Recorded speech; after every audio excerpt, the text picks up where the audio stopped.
Hey everybody, welcome back to the channel. Thank you for tuning in. This week, we're gonna be doing a little bit of maintenance on the R35 Gtr. Now this week, we're gonna be doing something that for some reason, a lot of people either ignore or tend to avoid. And that is, we're gonna be doing the in-cabin air filter on this car.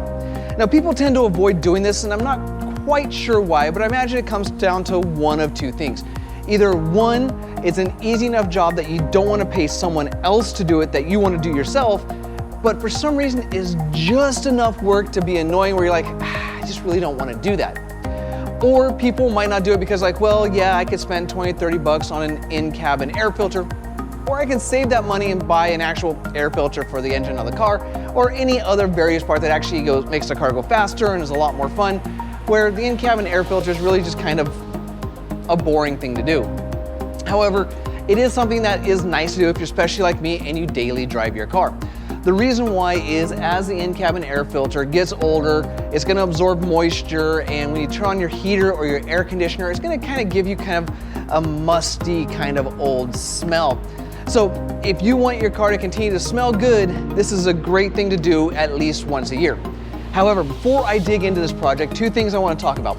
First, if you want to see more automotive, particularly GTR content in the future, go and subscribe to my channel. If you'd like to support the channel, I do have the JD Archer shop. If you go to jdarcher.bigcartel.com, you'll see a limited selection of hats, t-shirts, and hoodies I've designed that are for sale. But with that out of the way, let's go ahead and bust into this job and change out the in-cabin air filter on the R35 Gtr. Before we get started, I want to run you through everything you're going to need to get this job done. That way, if this is a job you want to do on your car, you don't end up finding yourself with your dash halfway taken apart and all of a sudden you need a tool or a part and you're all of a sudden calling up all your buddies looking for a ride to Pep Boys or Home Depot or wherever else you like to shop to get whatever you need. This is actually going to be a very easy job to do though. You're only going to need like a simple toolkit. This is my Craftsman kit. I've had it for about 20 years. For those of you that have been following the channel for a while, you know that I'm a big supporter of Craftsman, even though they don't pay me to say that. I just like it. I've had good experiences. In this job, all you're gonna need is a flathead and a Phillips head screwdriver. So you don't need a full toolkit. If you just have those two things, you're probably gonna be good to go. Of course, you're also going to need the in-cabin air filter itself. I picked up a Bosch one because it was HEPA rated and it was only about $2 or $3 more than the OEM one. So I figured, maybe it's a little bit of an upgrade. We'll find out. Now, for those of you that have seen my videos before, you do know that in the description down below, I will have a list of all the tools and parts used. So if this is a job that you want to do, just go ahead and check out that list. If there's anything you're missing, click on the link. It'll take you where you need to go to get that tool or part. That way you know you've got everything before you get started. But with all of that out of the way, let's go ahead and tear into the car and get started. For this job, we are going to be working from the passenger side of the vehicle. So the first thing you really only have to do is make sure you have enough space to be able to open up your passenger door and have access to this area right here. First thing I'm gonna do is move the chair back so I have all the extra space I need. Now that the chair is all the way back, we're gonna start actually digging into this project. We're gonna start by removing this plastic piece right here, and this is what you're gonna need the flathead screwdriver for. Now, should I probably be using an interior trim removal tool? Yeah, I probably should. I've just been real lazy about ordering that up, and I should probably do it. So I'll leave a link to those in the description down below. I'll probably order them as soon as I'm done with this video, but I don't have one today, so flathead it is.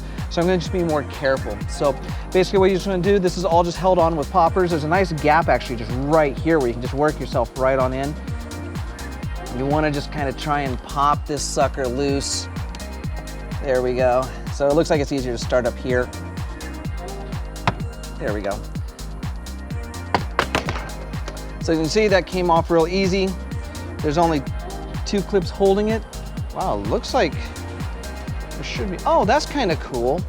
So usually when you do pop these off, there's little metal retaining clips that are stuck on these little plastic tabs that usually get stuck in here or they wear out and break. But this one, they actually molded the clips into the plastic. So you don't have to worry about really breaking or losing metal clips. There's only one plastic one right here that's actually held on, but the rest is actually molded on. That's actually really nice and cool. So that piece is off. Time to move on to the next. Now that the side piece is off, the next thing we're gonna wanna remove is this leather piece right here. Now, from what I understand, I can probably just pull this off just by hand. There again, you just wanna kinda be ginger with it. You don't wanna commit too much because you don't wanna break anything. So far it's already broken loose up here.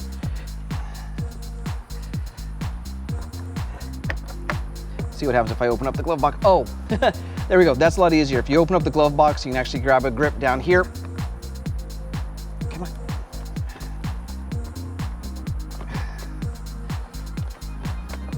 All right, there we go.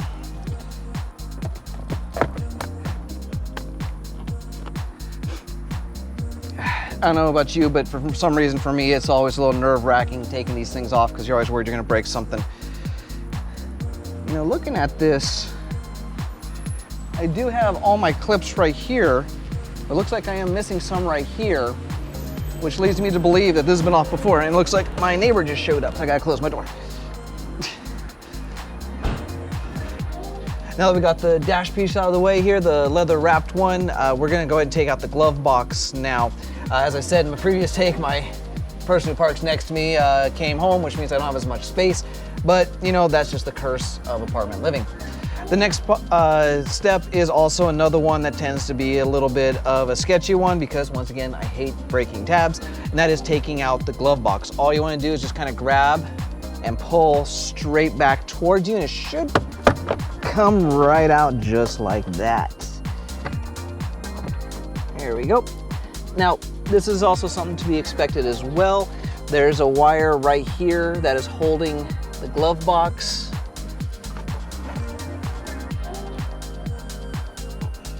Trying to see if there's a way to kind of get past that. Up, there it goes. So that wire connects right here. There's a plastic piece right here. Oh, I see it. Kind of gives some tension. It just snaps right off. So once that comes off, just don't worry about it. So now if that's out of the way, we move on to the next piece, which is removing this plastic piece right here. All right, now we got the glove box out. As you can see, that was a pretty simple ordeal to do. Now's the one that I'm a little more comfortable with, and that's just removing some screws to get this plastic piece here out of the way. There's 5 Phillips screws down here along the bottom and 4 along the top, and that piece should just come right on out. Now this is what you needed the Phillips head screwdriver for, so let's go ahead and get these out.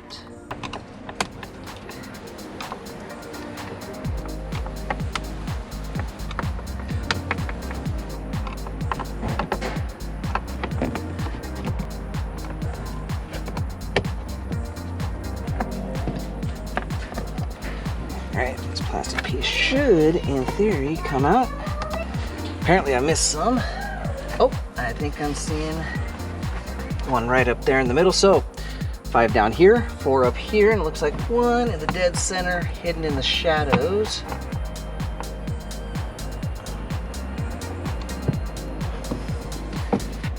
Ah, yeah, there it goes. Now this comes loose. Of course, you want to unclip these things right here. I'm just gonna twist that out, that's the light. And there's a little squeeze tab.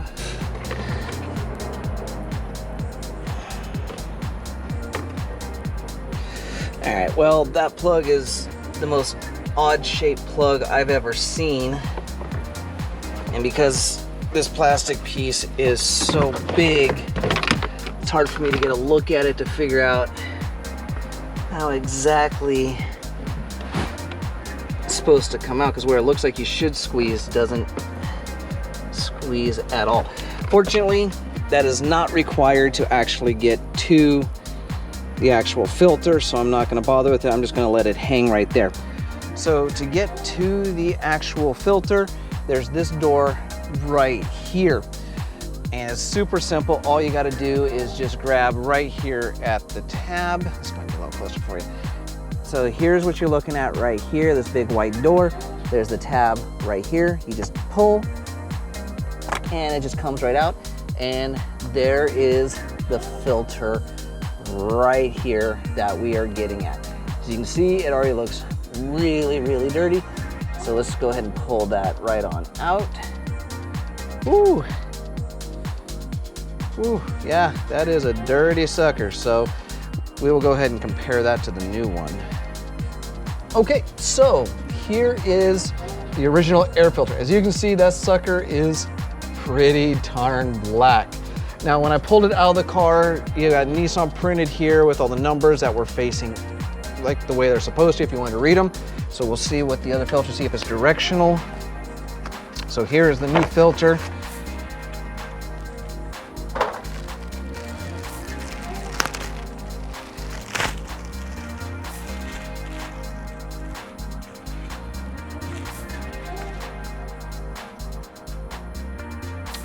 So as you can see, this one also, the printing actually has a set of arrows that are pointing down. That's supposed to be the flow of air. Now, fortunately, I did kind of check this out before, so I do know that you do want the arrows to point down. So even if you have a filter that doesn't have all this writing, as long as it's got the arrows, they point down. So all we just gotta do is slide that into place on the actual compartment. Now, that is actually the air filters in the compartment. What is important is when you take a look at the barn door here, you see these little tabs here. What this does is it holds the filter up. So when you push the barn door back into place, you don't want to crunch the filter. You want to make sure the filter's sitting on top of these so it pushes it up into where its proper location. So as you can see, I'm just going to lift up, slide the door in.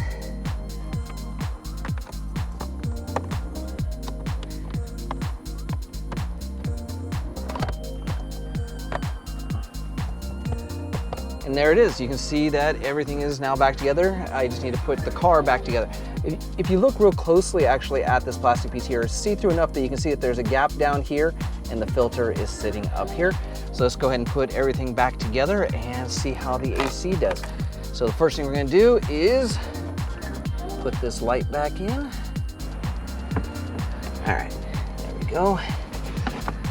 Go ahead and slide this piece back into place.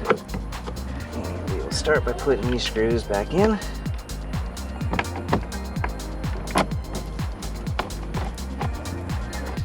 All right, so we're putting the glove box back in. Don't forget to attach that string from earlier.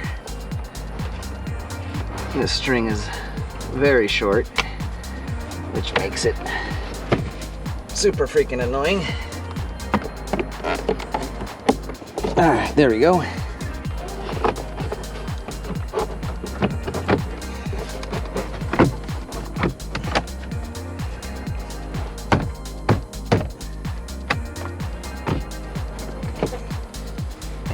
There we go, glove box is back in. All right, now that the glove box is back in, time to put the leather trim piece back on.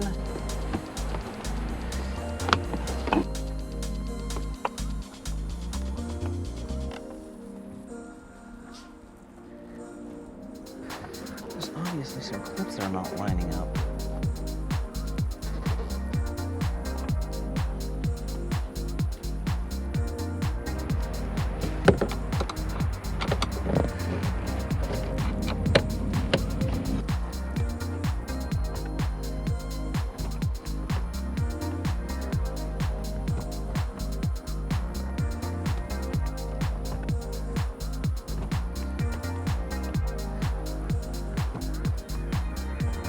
All right, so as a note, there are 2 screws which slide underneath some tabs here.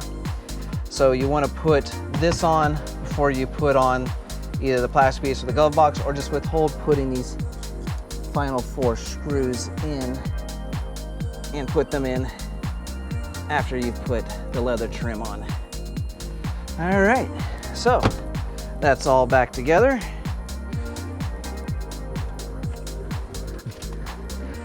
Last piece to put on is this piece right here, and that goes just right in here. Real easy to see where the clips go, and we are done. And there it is. That is how easy it is to change the in-cabin air filter on an R35 GTR. As I did say at the beginning of the video, this is definitely one of those jobs that's so easy, it's not gonna be worth your money to spend on a mechanic to have them do the work for you. You might as well do it yourself because it's really only about a 10-15 minute job. Now that being said, you did also see it's just on this side of an annoying process that a lot of people put this off or they just don't do it. But if you're like me and you do daily drive your GTR, or you have another car that does have an in-cabin air filter, I recommend doing this at least once a year. That way if you run your heater or your air conditioning, you don't get kind of that wet, musty smell in the cabin. Now, as we did learn from this video as well, there is one hang up in this job, and that is putting on the leather trim piece on the dash. But as we learned, the best way to do it is you do want to put that plastic piece back on, because there's that hidden bolt up near the top. And then you want to go ahead and slide the leather trim piece in, and then you can put the 4 bolts along the top of the plastic piece in, and in that way everything slides together nice and easy. I hope you enjoyed this video. If you did, go hit that thumbs up button to let me know. It does help the channel out a lot. As I said, if you do want to see more automotive, particularly GTR content in the future, go and subscribe to my channel. If you do want to support the channel, go ahead and check out jdarcher.bigcartel.com. Now, if you have any questions or you feel there's anything I've missed in this video, go ahead and post in the comment section down below. I will respond to you. I thank you all for watching, and until next time, forget everything else, focus on the finish line.